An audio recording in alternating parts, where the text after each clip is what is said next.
elles prennent de plus en plus de place dans le traitement du cancer de la prostate parce que vous savez que c'est un cancer qui est hormonosensible, Dieu merci. Maintenant, au bout d'un moment, au bout de 18 à 36 mois, le plus souvent, à peu près un tiers de la population vont passer de la phase d'hormonosensibilité à la phase d'hormonorésistance. Donc ils vont échapper à cette hormonosensibilité. Maintenant, même quand ils échappent, on peut à ce moment-là proposer une deuxième ligne d'hormonothérapie, essentiellement une hormonothérapie de nouvelle génération. Et puis, ça dépend de l'état symptomatique ou pas du patient.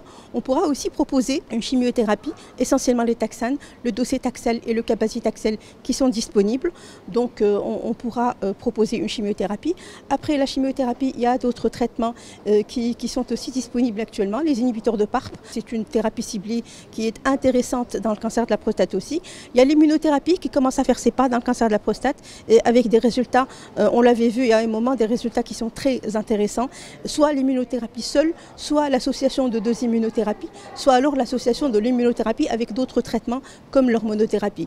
Donc vous voyez que tous ces traitements vont contribuer à prolonger la survie du patient, mais attention, il ne faut pas penser qu'à prolonger la durée en jours, mais aussi à garder une bonne qualité de vie. Et là encore, on a d'autres traitements à proposer, donc des traitements symptomatiques, les biphosphonates, les anti-RANKL et puis plein d'autres traitements pour essayer non seulement de prolonger la survie de ces patients, mais de la prolonger dans un cadre meilleur. La médecine de précision et la médecine personnalisée, c'est un élan de médecine qui s'incruste dans toutes les pathologies, y compris dans le cancer de la prostate. La médecine de la précision, alors elle a fait des avancées majeures dans le diagnostic déjà, avec des diagnostics de cancer de la prostate à un stade plus précoce, donc plus early.